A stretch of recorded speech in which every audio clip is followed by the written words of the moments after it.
asked me if I'd like an Altoid. In that moment, I realized I crossed some barrier that had kept so many at bay.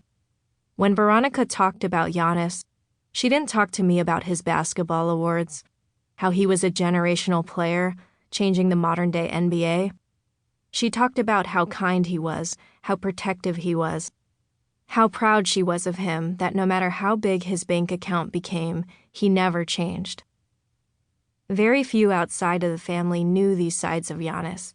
The only thing people really knew was that he grew up very poor, selling trinkets by the side of the street to help his family put food on the table, living as an undocumented Black person in Greece. And that somehow he had a miraculous rise and made it to America, made it to the highest rung of the NBA and global superstardom. But there was no connective tissue between impoverished child and NBA MVP.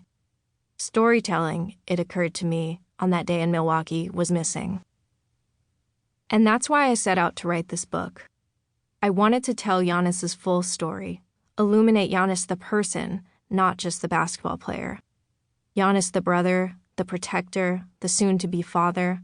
So that sent me on a quest from March 2020 to March 2021 to interview anyone and everyone who ever knew Giannis, from back home in Sepolia, Greece, to Milwaukee and everywhere in between. I ended up interviewing 221 people, including family members, friends, coaches, and teammates, as well as Bucks personnel and opponents, to find out how this person overcame improbable odds to achieve improbable dreams. Now, keep in mind, we were in a pandemic as I was reporting this. Thank goodness for WhatsApp, which allowed me to make free international calls to dozens of Greek people that knew Giannis best. I'd wake up at the crack of dawn and interview people around 6 a.m. my time to account for the time difference. You could hear the joy in their voices when I asked about young Giannis, or, as they called him, Giannakis, Greek for little Giannis. I talked with those that saw Giannis when he first picked up a ball, when he was so skinny and so lanky and so inexperienced he kept traveling with the ball, committing violation after violation. He hated basketball at first. That's right. The now two-time MVP hated basketball. Through countless hours spent talking with his childhood and teenage best friends, a picture of him began to take shape. He was deeply emotional, would cry after losses, but had a resilience to him. The kid would never break, no matter how rough things got, as his mother would leave the house in the early hours in the morning to sell items to survive. Through the kindness and goodness of people who gave him apples, bananas, yogurts, he kept pushing himself in practice and learned to actually love basketball, fighting through playing on an empty stomach.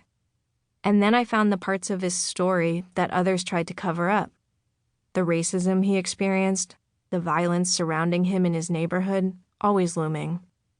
I learned about the fight to get him citizenship papers, the way the Greek government dragged its feet for an unknown Black basketball player that was not yet deemed worthy by the upper echelon of basketball and government. I talked to the scouts that were perplexed on how to scout a prospect that couldn't leave the country, that played against such weak competition. But talking with those that took a chance on him, saw potential in him, I realized that the best journeys are those that are the most windy, the most difficult, and that Giannis' struggle wouldn't end once he landed in America, with more money than he had ever dreamed of. I reveal a young Giannis who was lost, lonely, scrawny as a rookie in Milwaukee, plagued by a deep sense of guilt and isolation. I found how hesitant he was to spend money, to not forget his roots, his family. I tell the story of the rise of the Milwaukee Bucks, too, and how the 7-foot wonderkind was about to save the dormant franchise that hadn't won a title since the days of Kareem Abdul-Jabbar. What you'll find in this audiobook is the story of a person who didn't give up, a person who personifies work ethic and dignity and passion and sacrifice. He is more than the personification of the American dream. He is someone that proves that no matter where you start, there is no limit to what you can achieve. Prologue. Giannis Antetokounmpo and his family didn't